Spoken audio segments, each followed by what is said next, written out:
Hello, and welcome to Music Maps, the Rock and Roll Book Club podcast. In each episode, we use a place as a jumping off point for a conversation about music, anywhere from the obvious to the obscure.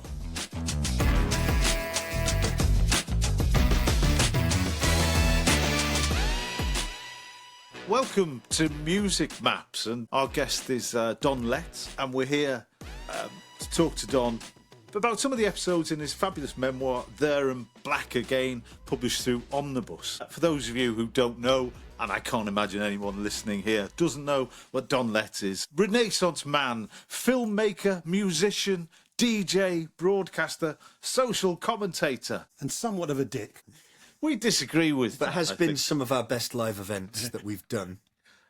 Yeah, if you get an opportunity to see Don Letts in a Q&A, go along to that Q&A and take some questions. Don't take stupid questions. The last one we did, there was some guy, I don't even know what he was on, but anyway, think of good questions for First Don. and only time someone's been thrown out of a rock and roll book club. Today, we're going to start in Brixton, where Don grew up.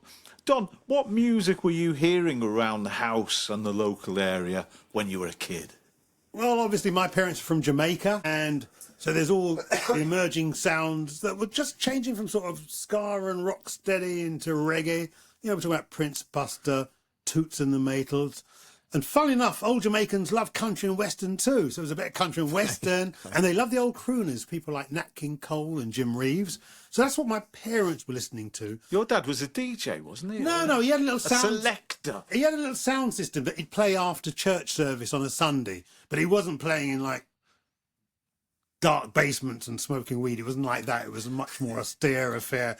I mean, put it this way, they'd be carrying Bibles, not bags of weed. So there's that coming in one ear, but then I'm going to school where for the first few years I'm the only black kid there. So I'm listening to what my white mates were listening to. And in the 60s and 70s, that was a trip between what my white mates were listening to and what was coming over the pirate stations like Radio Caroline and Luxembourg. Listening to Bowie, you're listening to T-Rex, you're listening to... I mean, it was a very eclectic thing. A lot of stuff coming in from America. I mean, I've been listening to Crosby, Stills and Nash, for Christ's sake. You know, I'm listening to Lou Reed, I'm listening to... Yeah, Who, Kinks, Stones, you know, all that stuff. Later on, that morphs into sort of Led Zeppelin and things like that. So I had black music coming in one ear, effectively, and white music coming in the other. So I was culture clash from the get-go, man. What was the mainstream radio? Is it like you're saying, crooners and old school? The mainstream stuff would be like Ed Stewpot show, which I quite liked. There was very little prior to Radio 1. No, that wasn't part of the radar. Yeah. For hip people back in the day, it was all about Caroline and Luxembourg. Was there music on TV? Okay, what would we have? We had Ready, Steady, Go, Top of the Pops, Jukebox Jury. Thank You, Lucky Stars. Thank You, Lucky Stars. Good one. But you know what's interesting about them? Because there was so little music stuff on the TV, and then later on you had Great Whistle Test, obviously. Yeah. But in those early days, there were so few of those shows that they were very much collective events where anybody that was into music, you knew that everyone would be watching Ready, Steady, Go on a Friday night or Top of the Pops on a Thursday evening. And it was a collective synchronised moment for the country. And that created a really interesting climate because everyone got fed this stuff intravenously, directly at the same time. So the next day we'd all be talking about, you know, that whole Bowie and Ronson, you know, that kind of stuff, or seeing whatever for the first time. And it created a kind of its own organic energy. You know, for instance, and I'm going forward, when the Dolls famously played the Whistle Test, X amount of people saw that at the same time and immediately got buzzed and decided to try and do something else. So I was going to say, there's a lot to be said for synchronised collective experience. We've lost that in the digital age. Yeah. You know. Now, I know you've worked with Eddie Grant. Yeah, went to Jamaica and did a song called War Party, and then a few months after we made the video, he got busted for trying to smuggle a gun out. There's a great story. So we host our events in Walthamstow, where we live, and there's a wonderful story that Eddie Grant, you may have seen this, James Brown was first on British TV. They devoted a whole Ready, Steady, Go to James Brown. A whole 30 minutes, never been done, 1966. And Eddie Grant was watching that, like lots of kids. Yep. And he had never seen anything like it before in his He's life. like, I can do that. The next day, Here's a job. well, they say, and tomorrow James Brown will be playing in Walthamstow in London, and Eddie has to go and see him. So apparently, and I think Eddie used to live round here, Kensal Green or I'm not Kentish sure, to be Town. honest. Anyway, what he says is that he had to see the show. He didn't have a ticket, but he ran all the way from West London to East London, and he's outside the theatre where the show is. And of course, he hasn't got a ticket. There aren't many black kids in Walthamstow there, and a car pulls up, and out of the car steps a couple of black guys, and it's James Brown's manager or tour manager, and they see this forlorn-looking black kid. Hey kid, what's up with you? He goes, oh, I want to see the show. I haven't got a ticket. He said, tell you what, sell these programmes and we'll get you in. And apparently that's how he got to see James Brown. Sure. If you see Eddie again, ask him if that's true. Yeah. I like it. it. Good to imagine. The Beatles. Now, for you, I wasn't aware of this until recently, but the Beatles were a big, big band for you, a major For a touchstone. lot of people, man. I mean, let's be clear. I mean, it wasn't, people go, Don, let's be. Oh no! But It wasn't just you, yeah. well, you take. We'll get to this in a bit. You take it a little bit further, but tell us a bit about what the Beatles did and meant for you. Now, I think what's really interesting about the Beatles is the way they grew up in public. Yeah. I think the way that, from She Loves You, yeah, yeah, yeah, to the quantum leap that is like Rubber Soul. Was it? And, was it the music? Revolver. It was the music. Or just the and lyrics, their the melodies, personalities? the harmonies. Their humour. Were you into their humour? They were very. I picked up on that later, I guess. But initially, as a little kid, you're hearing like She Loves You and Paperback Rider. I mean, great fucking pop songs. Come on. And then later on, they're growing up and, they lose the mop tops, they're growing beards and that, and they're taking drugs. And next thing you know, you got Sergeant Pepper's. Mind-blowing album. I guess for a black working class kid, it's the way their music could transport me to places I couldn't even bloody imagine. I was going to say imagine, much less go. And the way they open doors.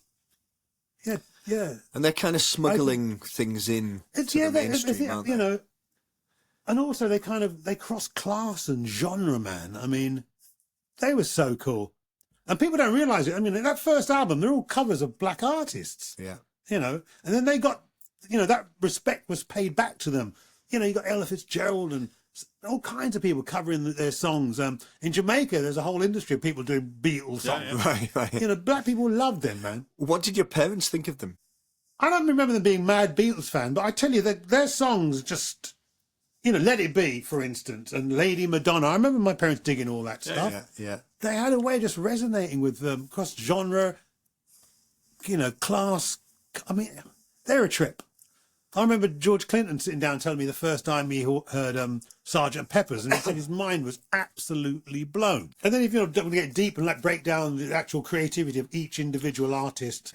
But John, Paul and George, to have those three people in one band, I mean, no wonder they broke up. Yeah. Couldn't last. Yeah. If they had to grow as individuals, there's no way. The material George had at the end that wasn't George, I mean, kind of I was going to say my favourite people, but Paul, Paul's the one. Paul was always written off as like the, what is it, the kind of the poppy one and the one that the girls threw jelly babies at. Truth be told, as people would have seen by watching the documentary. I think George was the Jelly Babies. They all got, but Paul was the kind of sort of, anyway, the poster boy for the teeny boppers. And because of his baby look. Yeah. But Paul was the experimental. He was the musically experimental one. He was the one that was trying to do weird shit.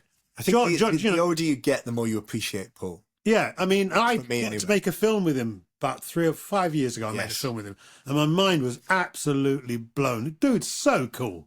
Unbelievably cool. That's a great bit in the book because you spent quite a few weeks, you say. About not every day, but in across Sussex in the recording studio. Yeah, it's across about 2 weeks, but not every day. I saw him 2 days here, 2 days there. Then I do the interview another day.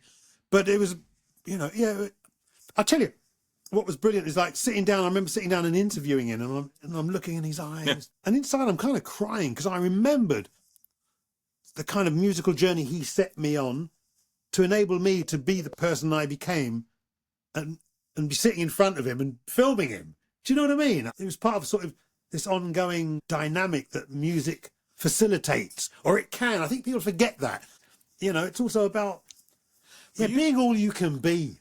But As a kid, you start collecting Beatles stuff. Yep.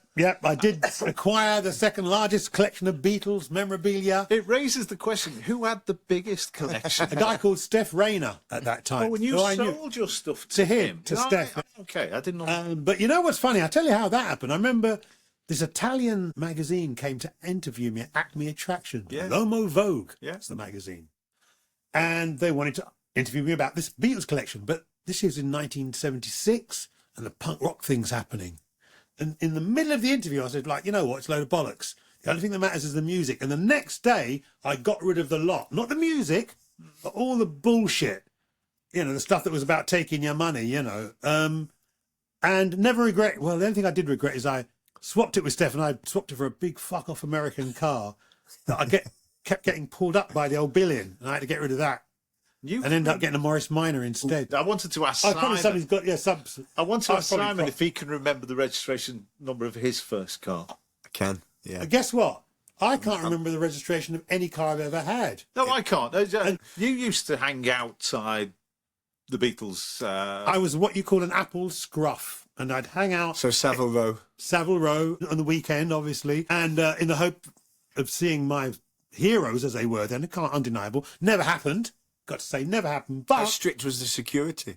there was a night guard there that was there. Not that strict, because we bribed him to let us in once, and I nicked some stuff. Because in the Get Back documentary, have you seen that? Those policemen that turn up. Have you seen the Get I Back? can't remember that. Yeah. They when they're playing on the roof, Yeah. these sort of policeman plod type characters turn up. Oh yeah. That's in the clip anyway. Yeah. Yeah. It's worth seeing. It's quite No, funny it's a because cultural phenomena, man. They weren't just a band. You know, it's like they almost defined an era for a lot of us. Do you know what I mean? You grew up in the era of the Beatles, like a lot of people grew up in the era of Queen Elizabeth. They kind of are a marker, a cultural marker, if that makes any sense. I like the Stones too, but the Beatles, I think I had the Beatles above the Stones for me. I got another Beatles story though that a lot of people don't know, that I didn't know until somebody told me. yeah. Bob Bruin, you know who he is? Famous rock and roll photographer. He did the John Lennon. This is the one I was about to ask you. Okay, so he's a great friend of mine, really good. I've known him for 40 years. And he sends me this book not so long ago, about 5 years ago. He sends me this book, and I'm flicking through this book.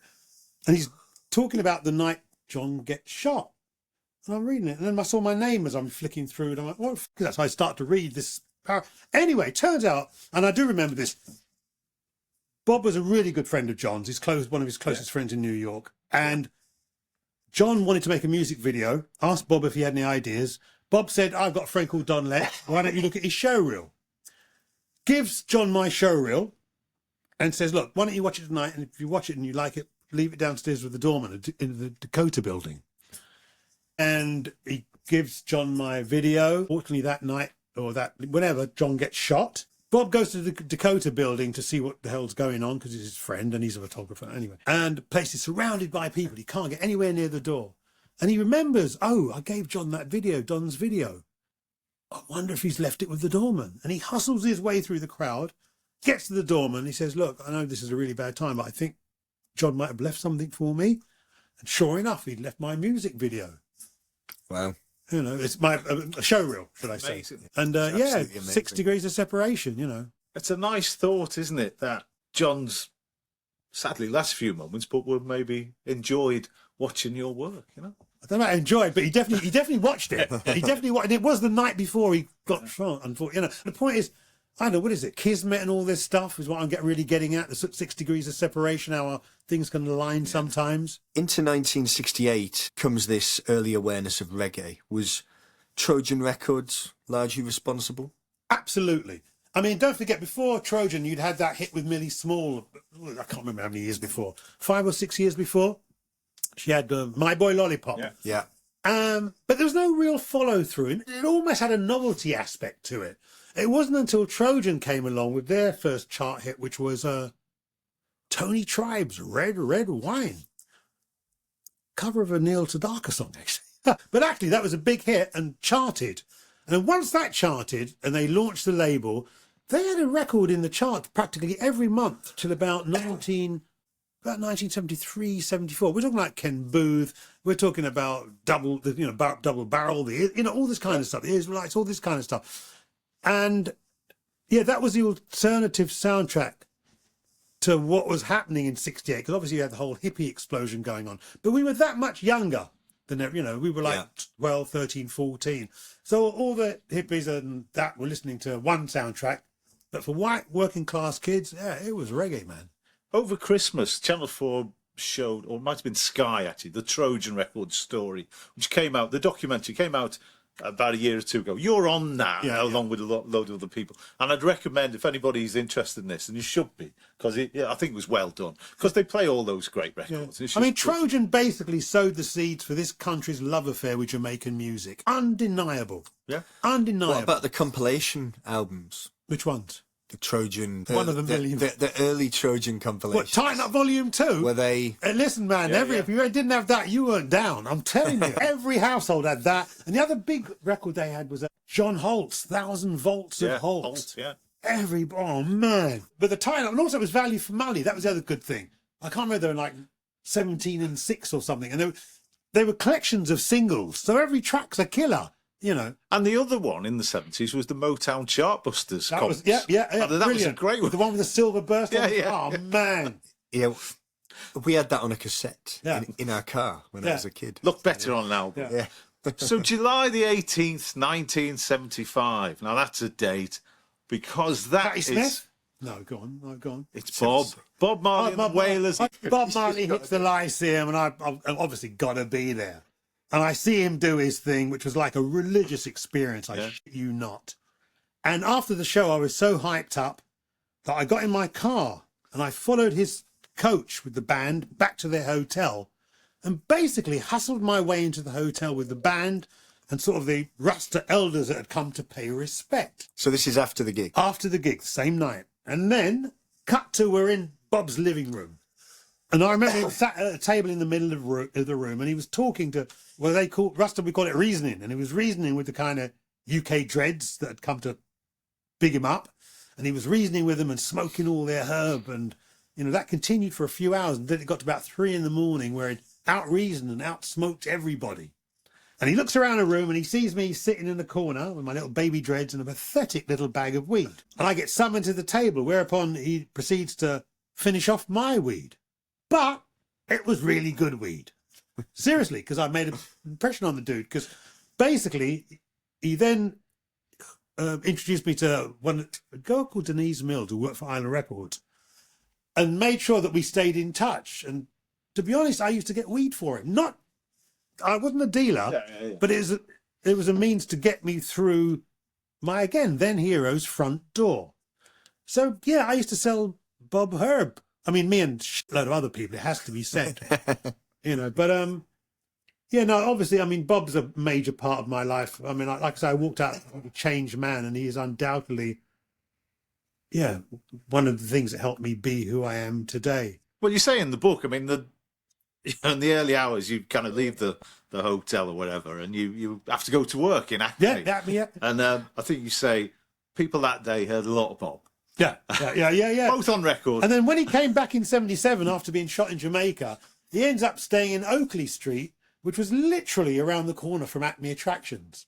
And he'd come in and, try and either chat up Jeanette or get some weed. I remember going to the carnival once and him sending me off to get some more weed. And when I came back, he was chatting up my then girlfriend or somebody. Was it a Polaroid camera that kind of helped cement the friendship? Oh, the Polaroid. Bloody hell. God, all right, the Polaroid. So, like I keep saying, he was my then hero, and I wanted to get a picture of me and Bob. So I go round to his hotel with a Polaroid camera, and I take a picture of Bob, and it comes out instantly, and all the Rastas like, blood clot, instant picture. Polaroid hadn't hit Jamaica yet. So Bob's like, give me that bridging. So I gave him the picture, and he's like, all right, I take that bridging.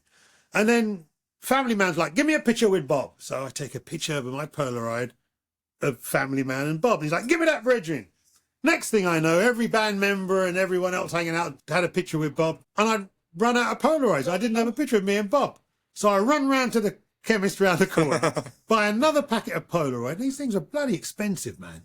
Very expensive now, even more. Yeah, back in the day, even more so. And I come back, hopefully to get my Polaroid with Bob, but by the time I've gone out and come back, his chef's turned up with the whole other entourage, and they're already looking at the Polaroids, and I come into the room, and Bob goes, sit at Dreddy, let him have the camera.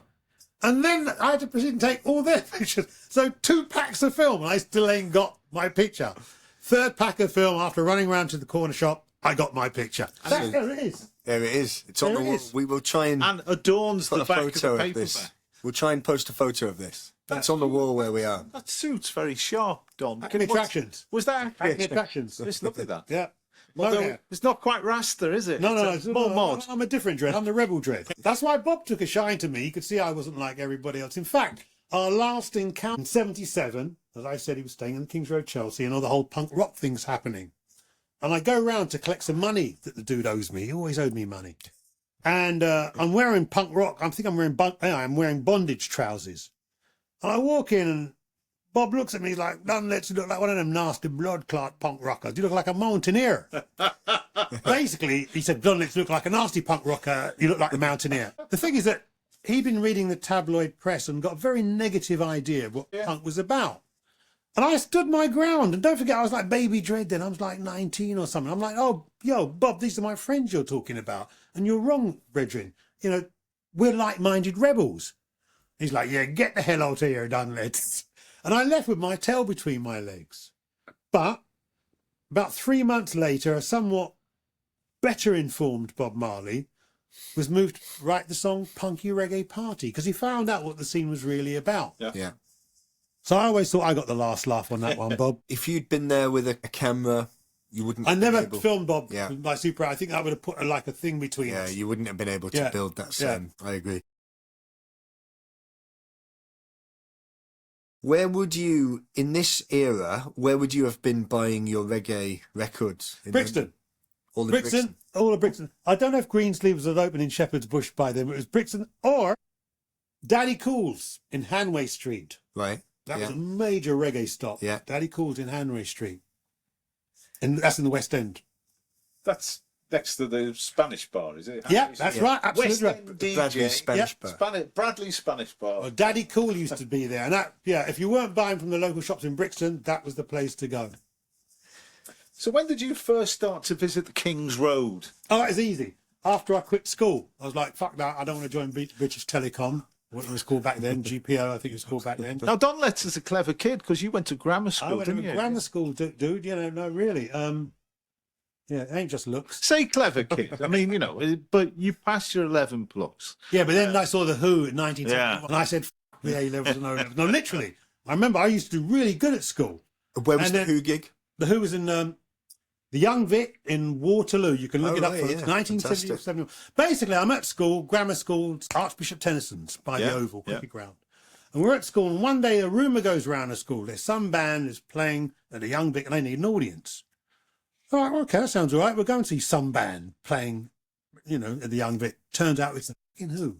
But dig this. They were doing what you call a full production rehearsal. So they weren't jamming.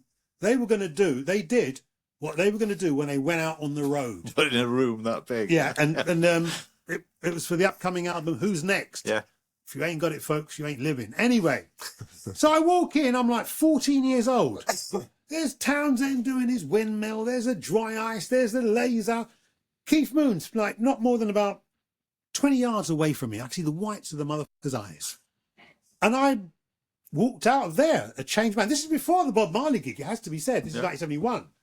And that was the thing that really opened the door for me. Because all I knew is I wanted more of whatever this energy was. I didn't want to be a singer, didn't want to be a band.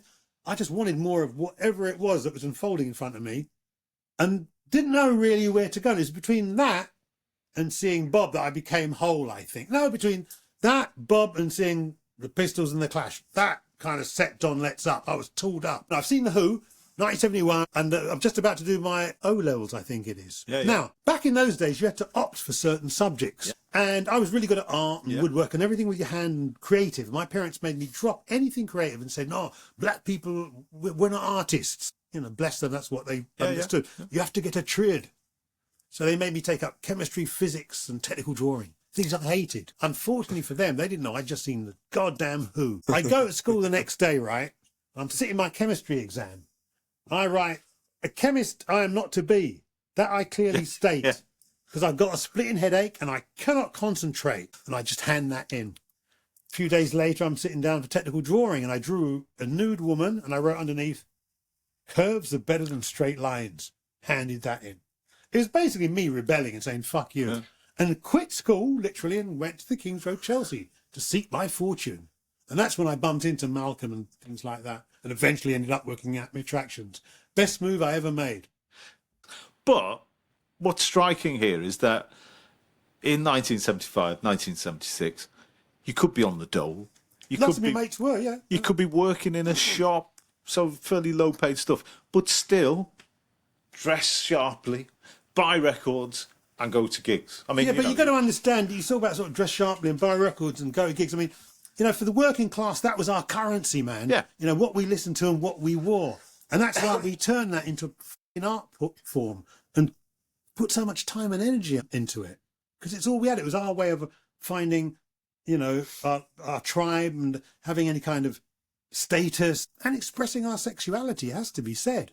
You know, because back then, because another thing I realised, you know, again through doing interviews and things over the last few years, like people say, well, why do you do so much and all that stuff? And back in my day, I wasn't really physical. I've never been to a football match. You know, I don't drink beer. To get girls, is what I'm getting at. If you weren't physical or one of the lads, you had to be super cool. Yeah. Back then, it weren't that hard. I mean, I just say to the girls, yeah, I don't drink beer, don't do football, and yes, I watch subtitle films. And it's like, oh, he's interesting. But a lot of the drive, I'm going to be honest, a lot of my initial drive when I was in my early teens was trying to get a girl. You know, and that's the great motivator for a lot of people. They might not admit it, but it was a kickstart. I mean, obviously, as you get older, your priorities change. But initially, that was a major drive for Don Letts. You know, I ain't going to lie. That's fair enough. Just before we move on, could you describe Antiquarius and Acme Attractions, the building? Okay, Antiquarius, which is still there on the King's Road, Chelsea. It's a big, I guess you'd call it an emporium. Lots of little stalls and people selling antiques. Yeah. We're talking like serious antiques. We're talking about people selling pipes and guys with tweed coats with leather arm patches, like real old fogey types. Yeah. And because I was playing reggae so much on the jukebox, because Acme, it was originally one of those stalls, but we stood out like a sore thumb, trust me, and amongst all these old... What's that thing on Sunday? Antiques Roadshow. Like that. Right. But loads of that. Seriously, it's still there. So they put me in a basement so I could play my music and, you know, attract the crowd that was so anti what else was going on. Yeah. So it was in the basement of that building. Yeah. And that basement shop, whatever it is still there. Obviously, I don't know what it is, but it's still there. Acme Attractions is one of the best times of my life, man. So another key gig at this time, Patti Smith, London, October 1976, 2 shows, Hammersmith Odeon. When did you first meet Patti and Lenny Kaye? Patti was one of many people that strolled into Acme Attractions. Okay. It has to be said, for her, I think she was initially drawn by the bass frequencies emanating from the basement, because Patti was a big reggae head back then. Wanders down, discovers this Aladdin's cave of counterculture. We strike up a conversation, whereupon she mentions that one of her favourite reggae artists is a guy called Tapazuki. Happens to be my mate. Didn't know that, you know. MPLA. MPLA, yeah. Happens to be my mate and happens to be in town. Hey. I let Patti know. And she said, well, bring him along to the show tonight. And I'm like, okay, fine. So I ring up Tapper. Next thing you know, we're at Hammersmith Odeon. Sold out show. We're standing in the wings, right, watching Patti do her thing on stage. All of a sudden, Patti reaches over and grabs Tapazuki, pulls him on stage, puts a guitar in his hand. Now, this is a bit of a problem because Tapazuki can't play guitar. He's a mic man. He's what you call a DJ, an MC, a toaster. He looks at me in horror, like, you know, what am I going to do, brethren? And I signal him from the wings. I'm still standing in the wings, killing myself with laughter. I signal him to play air guitar. So he starts to pretend to play guitar. And I'm standing in the wings, look at this, is so funny. Next thing I know, Patti grabs me, pulls me on stage. Guess what she does? She puts a goddamn microphone in my hand. Now, this is a problem because, as we all know, no such thing as air microphone, right? But lucky for me, eternal dick that I am, I had my dark glasses on, so no one could tell. I was terrified, brethren. There's only 3,000 people. I break into my heaviest Jamaican slanguage so that people couldn't understand what the hell I was saying. Remember what track you're playing? No, I can't remember. She was playing a track called Radio Ethiopia. I know that. And it's sort of her version of reggae. So I break into some like heavy Jamaican language. I'm like, crump and paralyze them and those who worship Babylon. I look to my left, Tapper's playing guitar. I look on the floor and Patty's writhing on the floor. I look out at the audience and they were absolutely loving it. And I maintain, actually, that is the beginning of the punky reggae party. That night at Hammersmith Odeon, that was the beginning of the punky reggae party, not Don Letts at the Roxy. So, yeah, in late 1976 is the opening of the Roxy in Covent Garden. Yep. How did you end up DJing there? So I'm playing reggae, as I keep saying, which was my go-to sound back then, in Acme Attractions. And the accountant, a guy called Andrew Tchaikovsky, decides to open a punk rock club because, you know, there was a scene, there was a soundtrack, there was a crowd, but they had no place to go because of all the negative press it was receiving. Yep. Anyway, he decides to open the very first live punk rock venue at an old gay club, which was called Shagarama's. He changed the name to the Roxy, and that became the punk rock universe. For it has to be said, now people make a big deal of the Roxy. Do you know how long it was open for? 3 months or something? 3 months. Yeah. Incredible, really. 3 months. I mean, somebody else took it over afterwards and tried to keep it going. But the period where I was DJing and it was all kicking off was 3 months. You know, the opening night was The Clash. They played it. And everybody who was anybody played there except for the Pistols. Malcolm wouldn't let them play there. John would be down there all the time. And when you were DJing, were you also there with your Super 8? Absolutely. So in between the bands doing their Fast and Furious sets, I'd be DJing, playing reggae and dub. And that's why the whole punky reggae thing sort of started to be talked about. The reason I played reggae in between the punk bands is in early 77, no one had released any bloody records. No. You know, so I'm playing reggae because that's my go-to sound. And then I was dropping in things I thought related. I'm dropping in a bit of television. I'm dropping a bit of MC5, a bit of Iggy, a bit of Lou Reed. But basically the punks kept telling me just keep playing reggae. Even when the British bands did start to release records, people were like, no, Don, just keep playing reggae. What was the thinking behind the filming? I wanted to be a filmmaker.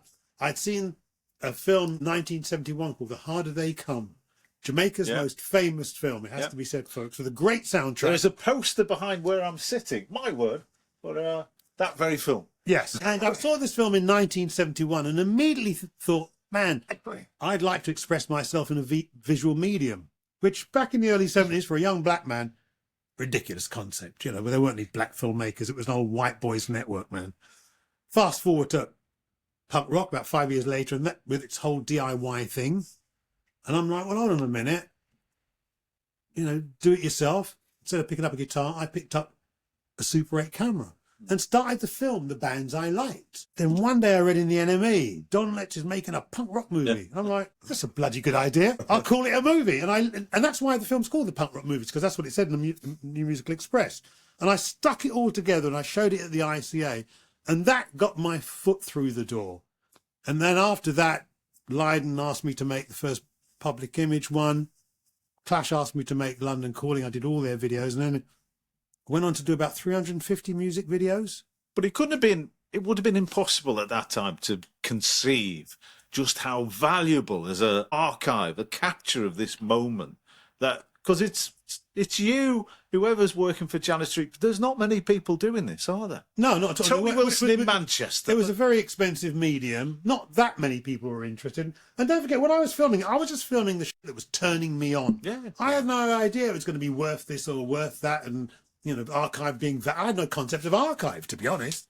But I was pointing my camera at stuff that turned me on. Turns out I had bloody good taste and I was pointing at the right people, you know.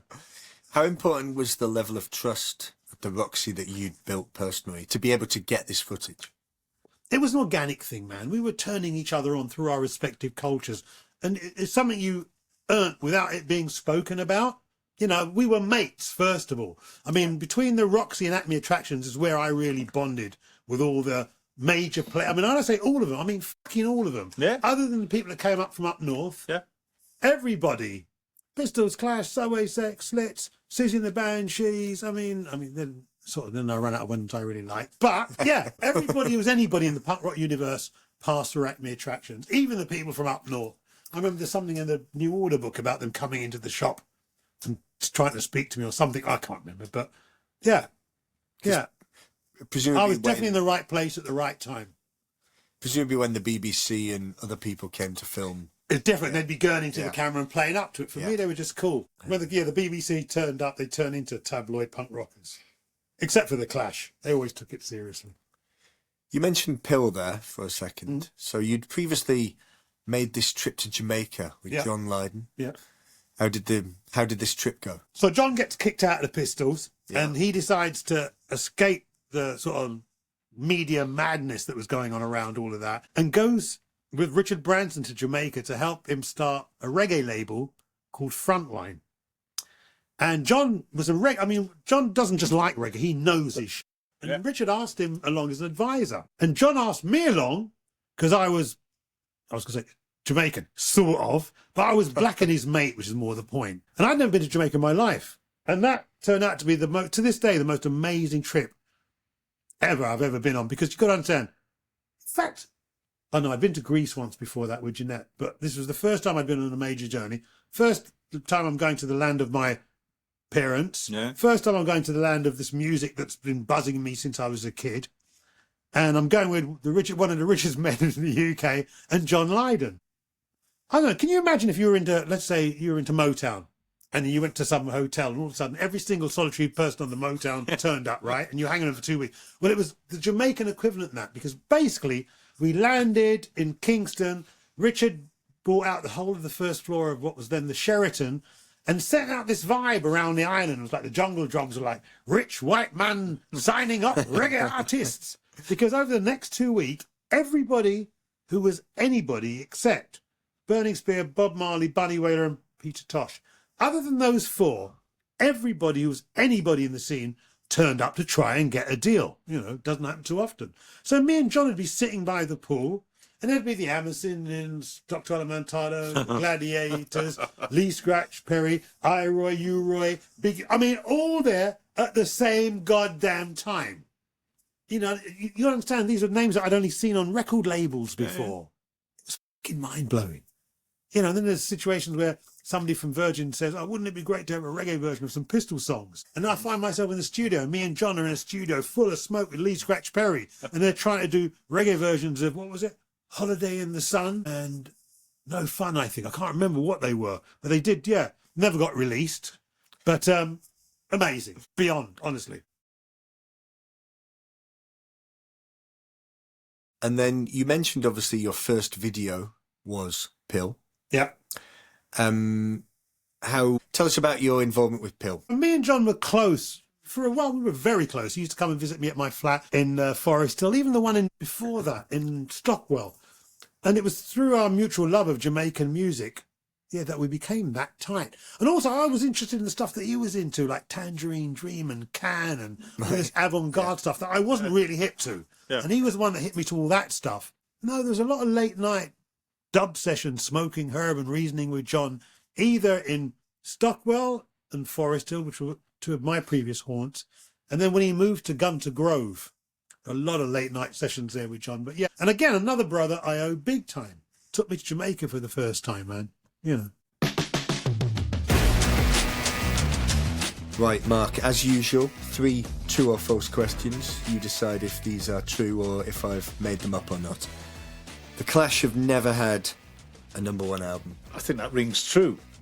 Did they get to #2 or something? Have they never had a #1? That's crazy. They've never had a #1 album. #2 twice, Give 'Em Enough Rope and Combat Rock. But the album of the decade, according to Rolling Stone. Yeah. In the 1980s, even though it came out in 1979. In the UK. Is it 1980 don't release give in the Rolling US? Stone an out here, Sam. We don't need to do that. It's one of those ones, isn't it? Second one.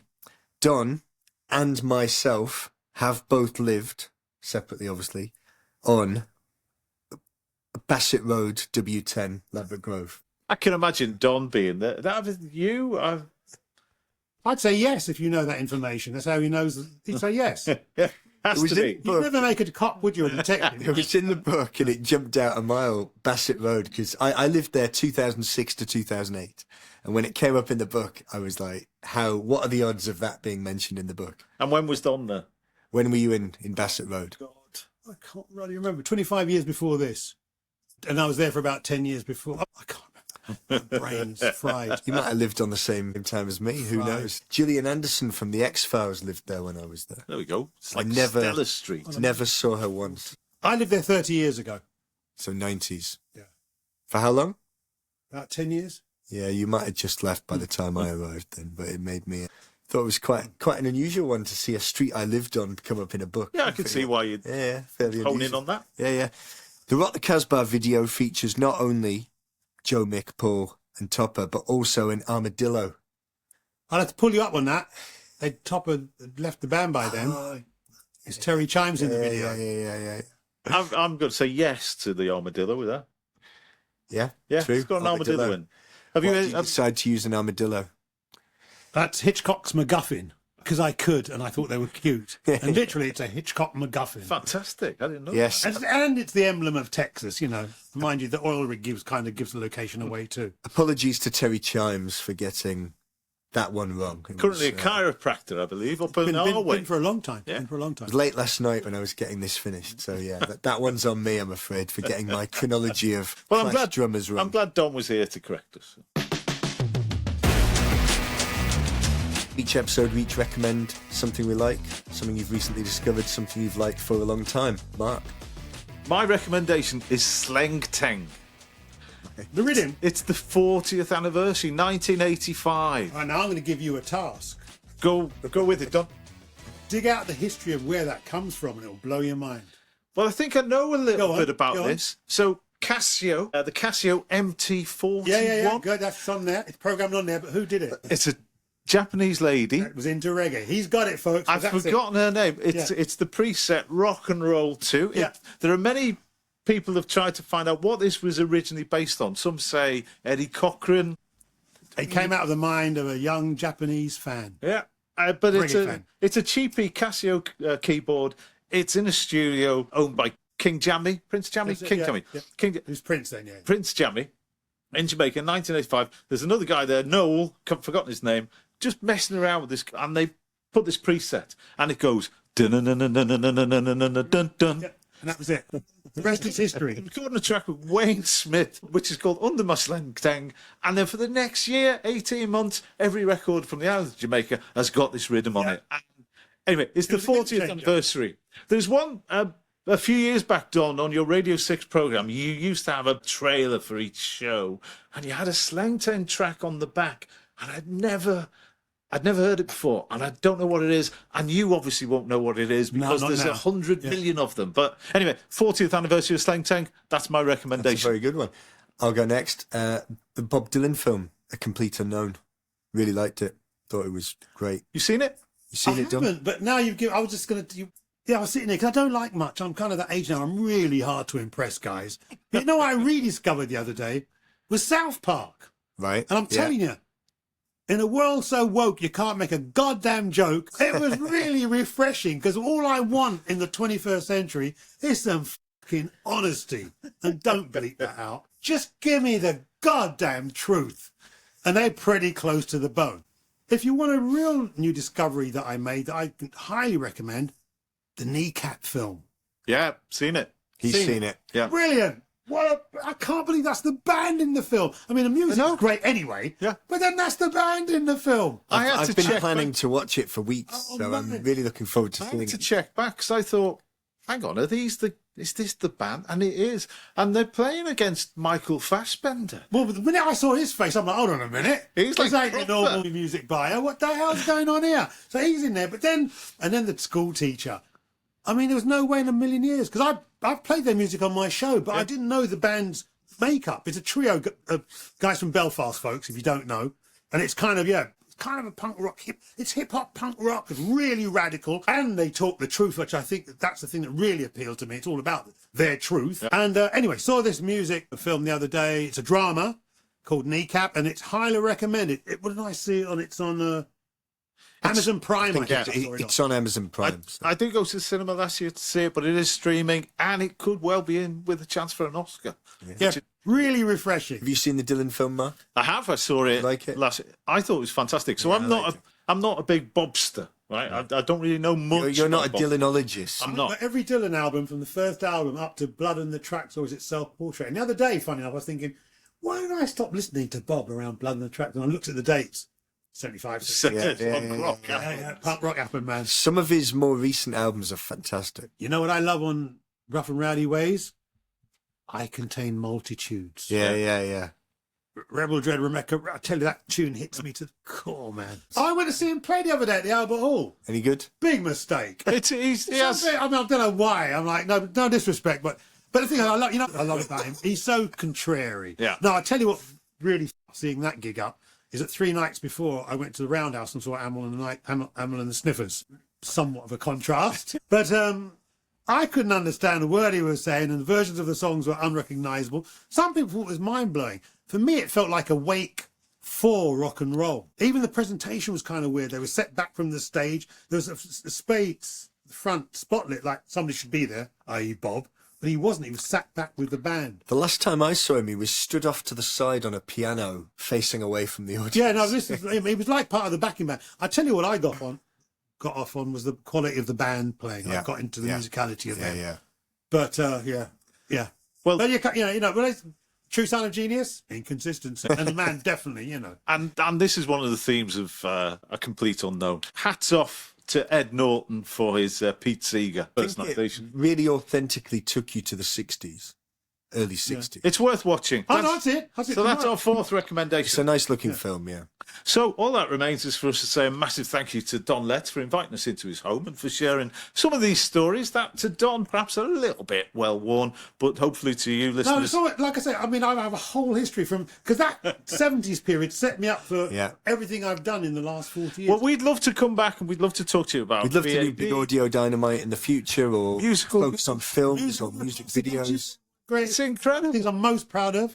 So much to talk about. But if you can't wait for that episode, what we can do is recommend strongly that you go and buy Don's There and Black Again, shortlisted for the Penderyn Music Prize, out in paperback and in hardback. It is a fantastic read filled with great pictures. I'm also going to recommend Don's 6 Music Radio show, The Rebel Dread. And if you want to know the complete story, check out a film that's actually called Rebel Dread, not made by me, obviously. I'm not that much of a dick. I think between Rebel Dread and Out of Sync and There and Black Again, my book, that you'll get to know what I'm about. And it's well worth digging deep, people. I say, Don's amazing. We're grateful to his time. Thanks for coming on Music Maps, Don. Thank you.